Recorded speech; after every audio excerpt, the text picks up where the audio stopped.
Sir,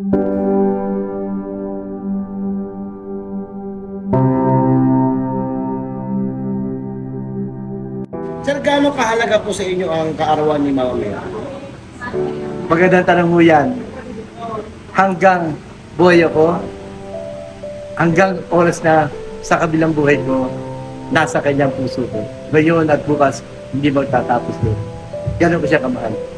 Itong Our Lady of the Fatima, nag-start ito talaga sa Portugal.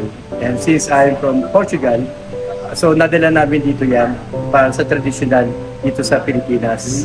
So, since I'm resident in Portugal, yung devotion ko ay super strong talaga para sa kanya. And that's the reason why we come out sa aming first 1-year anniversary ng Orlando Churrasquera ay pinagsabay namin dito ngayon ang kanyang kapistahan ng ang aming ina.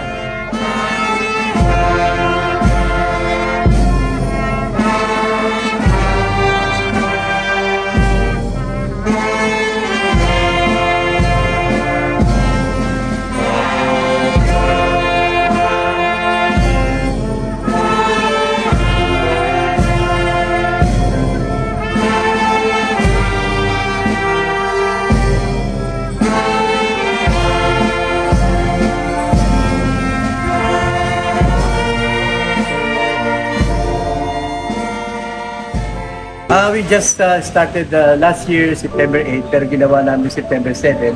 But we will still continue our celebration until tomorrow. Kasi talaga bukas ang amin talagang celebration. Today, mag-ano po kami, meron po kaming our Holy Mass, presided by the OSA, Order of San Agustin. At siyempre, the one and only yung pastor dito ng St. Jerome, si Padre Javier. And after that, we will do the benediction of the Holy Rosary and the Holy Mother. After po niyan, magkakaroon po tayo ng procession dito. After the procession, meron po tayong big celebration, no? May kainan po tayo dito. At the same time, meron po tayong live music until 9 o'clock tonight.